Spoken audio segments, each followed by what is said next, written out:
Extremely niche content advisory. May contain scenes of DIY. Hello everyone. This is my wife's e-bike, and today I'm going to be doing something completely different from anything else I've ever done on my channel. I've already made a few modifications to it, like I added this key lock with the voltage display because there was no voltage display. And let's just say I've modified the speed sensor to work properly. But that is a story for another time.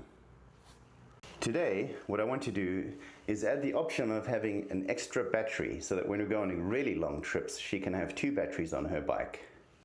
For some reason, a lot of manufacturers don't like giving you, say, an XT60 or an XT90 connection. Instead, what they want you to do is take this battery out, attach it here with screws, and then buy another of these same batteries and slot it in here and just swap them out when you need. But these batteries are generally overpriced. I also already have this giant 30 amp hour battery with an XT60 connector that I ideally want to put into a battery bag here so I can unplug this battery and plug this guy in when this one runs out. So that's the mission for today. Now I'm sure some of you are going to be saying, old man, what are you talking about? You don't know anything about e-bikes or electricity. And I actually do. 21 years ago, I graduated from university with a degree in electrical engineering. Now I'm no longer an engineer. I haven't been doing anything related to engineering except hobby work for 20 years or so. So I'm not going to call myself an engineer, but I've got a pretty good grasp of the basics at least. I've also been doing this on my own e-bikes for years now. Obviously, this is working with a 54-volt battery, so this video is purely educational. Take your life into your own hands. I don't recommend doing this at home unless you know what you're doing. Okay, step 1 is going to be making sure there's no current left sitting in the system in capacitors. So let's just turn on the bike and drain that last little bit of current.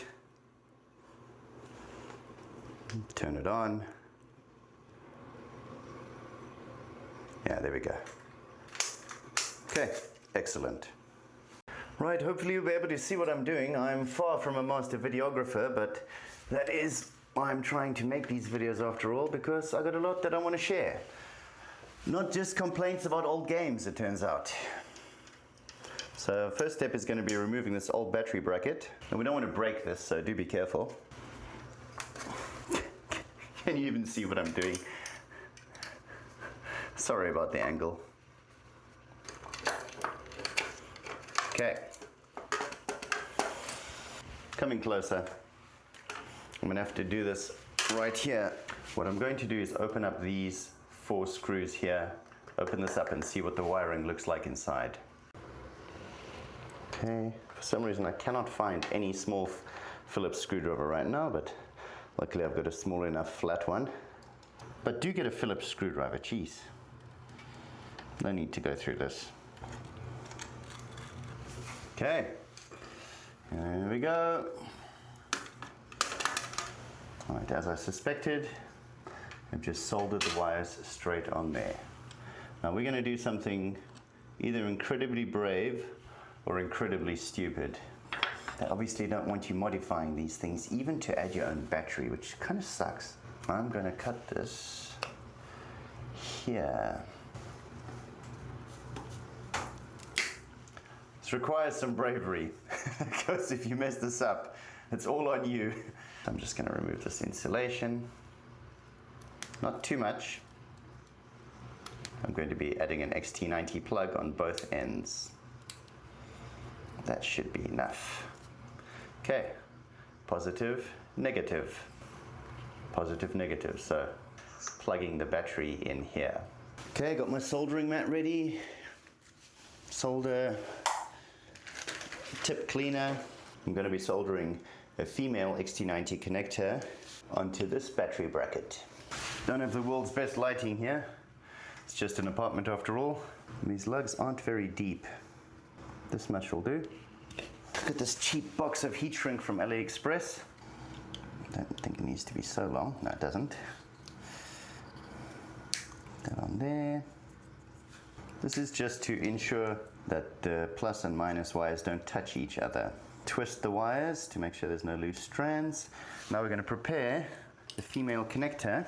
The way we do this generally is we plug a male and female together to make it a bit easier to grip. And then usually you have like a bracket or something to hold it, but I'm just going to use a pair of pliers. And what I'm going to do is fill this lug with solder first. Now these fumes are toxic, so I do have a fan on pointed at a window which you can't see or frame, but at the very least have a fan pointing the fumes away from you. Some people claim they like the smell, but those people are uninformed. Clean the tip. Okay, now which side is plus and which side is minus? Can you see that? There's a little plus there, and there's a little minus on the round side. If you have an existing XT90 or XT60 connector, you can see the flat side is red, which is plus, and the rounder side is black, which is minus. So always keep that in mind. There's not enough solder in there. Heat the solder up all the way, nice and hot. Stick the wire in, cover it with solder a bit. Make sure you push it into that little hole, the little recess. You need to keep it still for quite a while because this wire has a lot of thermal mass, which means it stays hot for a long time. So it can pop out while it's cooling. That's about done. Yeah. Whew, that wire is hot though, hey? Be careful, these wires get very, very hot. Probably shouldn't be touching that with my fingers, but you know. Now, let's turn it around and do the same thing on the other side, but for the red wire.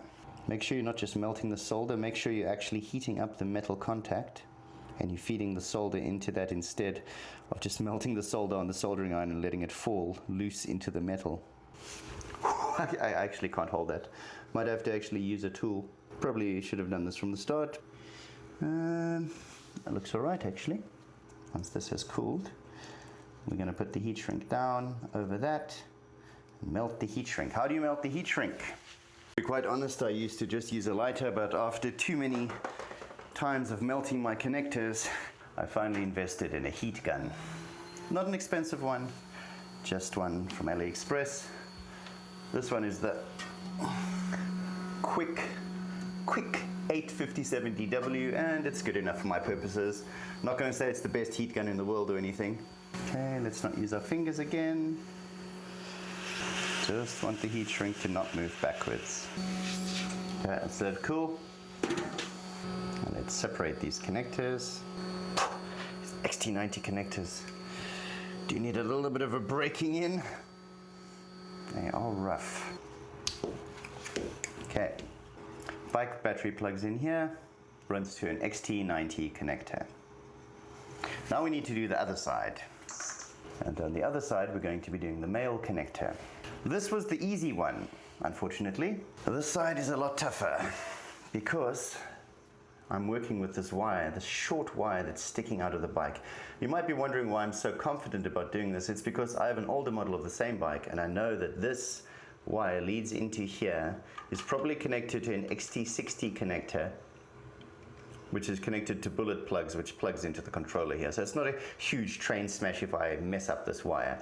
But I don't want to open this up because it involves removing this crank arm and then it's forever going to be slightly falling off, and yeah, this is actually easier for me to do. Woo. I do wish I could wear gloves, but the only gloves I have are way too thick, like workman's gloves. They stop me from doing these fine movements that I need to do. You know what, let's cut that off and let's put some new heat shrink over that. This is my wife's bike, so I can't make it look ugly like mine. This tape over here is temporary while I'm going to print a 3D box for the special module that I made to fix the speed sensor. Yeah, perfect. How long is this again? Very, very short, okay. Luckily these wires are the good quality silicon kind and the insulation actually cuts off pretty easily. What does that say? Oh, it's 12 AWG. That is actually fantastic. Some of the bikes I've owned have only come with AWG 14, and that's the wires get a bit warm, hey, when you're running at 20 amps. We've got the wires exposed now, so once again, let's fill up these lugs with solder. One of the reasons I'll never be a big YouTuber is I'm an old man making random videos on YouTube. It's frankly not worth it to try and make a giant studio, but I still do want to share what I know, because I do know quite a bit. Fill up the lugs on both sides this time. Looking at the camera while doing that's actually quite dangerous. Almost put the soldering iron on my finger. Remember the polarity. Minus, plus. Do not mix the polarity up. I'm actually going to tin these wires as well, just to make it a bit easier.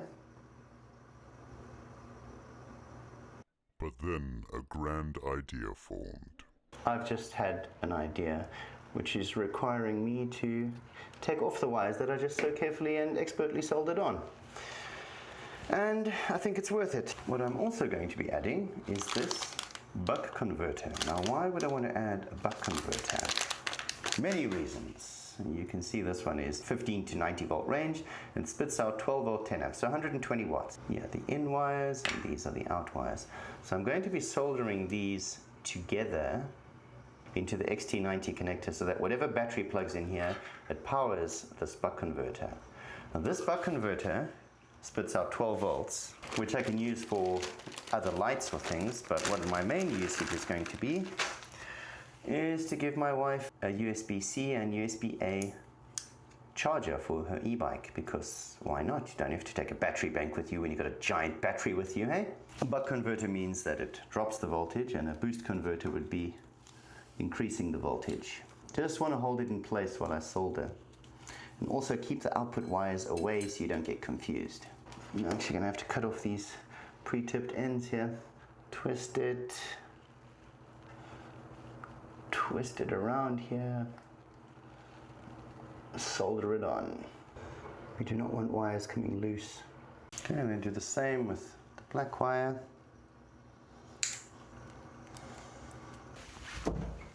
Hello?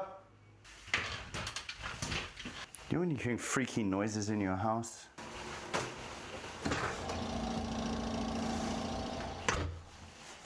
Well, there's no one here, but hearing freaky noises in my house anyway, so that's always nice, hey? Really is a pain. Why would you do this, right? Why would you do this? And yet I keep doing it. Good enough. Good enough.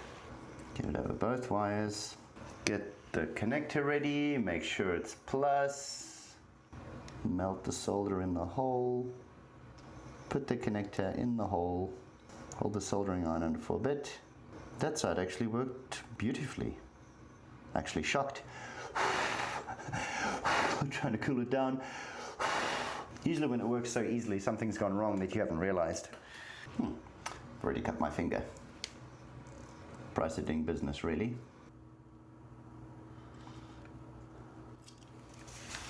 That looks awful. That is not a joint you would want to leave like that. I think it's the curtains in the lounge blowing in the wind. But maybe we're in for one of those viral videos where I get attacked in my own home. Luckily I'm armed with a soldering iron, which nobody expects. That heat shrink is good and melted, unfortunately, due to the heat I'm having to use to work with these things. But that is a good connection. Good, well, let's just say good enough, hey? The nice thing about XT90 is the connector is so big that the contacts are quite far apart. So this is mainly just to keep, just like extra peace of mind, I guess. And then what I'm going to do is I'm going to wrap this whole thing in tape again. Provide a tiny bit of extra vibration protection. Okay, so we can plug a battery in here and see if the system is still working at all. So here goes. Don't let these buck converter wires touch. All right, let's turn this on. Please don't blow up. Yes. Does the bike turn on? Yes, it does. Okay. The connection has worked. So what I've got to check is, am I getting 12 volts out here and here? It's 12 volts, I'm not worried about a shock. And it's 12 volts, 12.34. So, hooray, it's working. Let's unplug the battery. This should drain the battery slightly. Yeah, there we go, battery voltage is falling. So the buck converter provides a tiny drain, but it's not very much. I've connected this thing to my bike for ages and it really doesn't drain much current. Okay, safe enough to work on. Okay, so what are we doing now? Well, this charger comes with 2 wires, plus and minus, so we're just going to solder them on here. Is this charger long enough? Does it have long enough wires to fit on the bike handlebars? Yeah, they're long enough. Geez, just long enough, hey? You might notice these wires are very thin. That's because it's just designed for, I think, I'm going to say it's like 25 watts. So 25 watts, 2 amps. I'm not ecstatic with these wires, but they'll work. And then make sure, just check again, the wiring, because sometimes these Chinese companies change the wiring on you. Output plus is indeed the yellow wire and output minus is the black wire. Okay. And put the heat shrink over this too.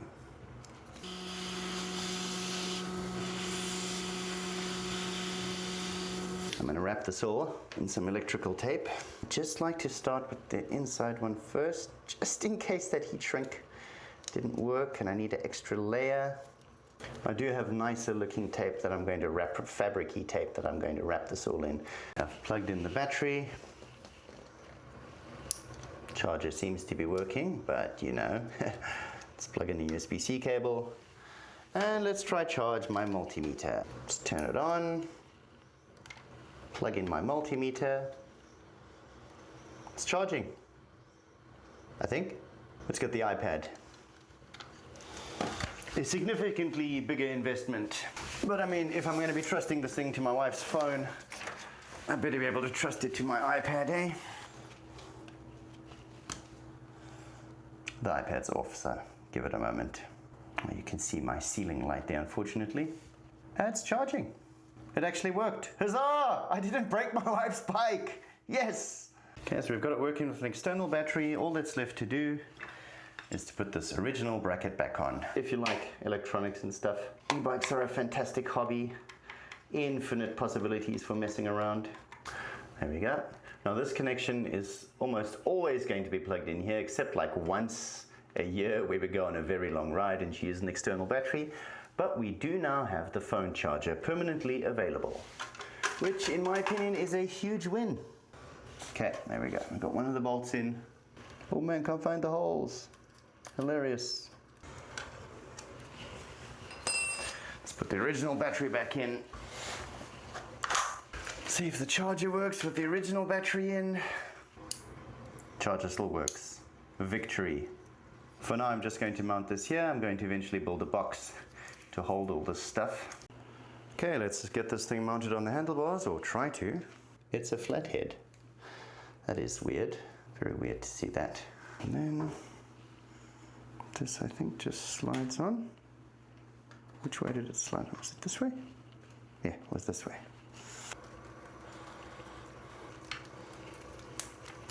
Oh, a bit tiring with the camera in the way. The price you pay for trying to share your knowledge with people. Okay, now we just need to redo these cable ties. Oh, you know what? I think I'll just cable tie it to this, like they've done here.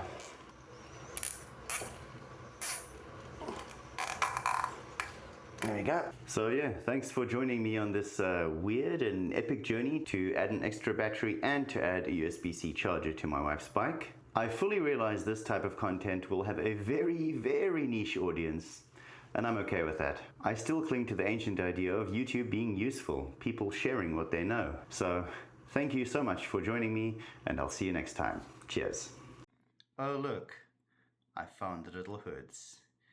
Yay!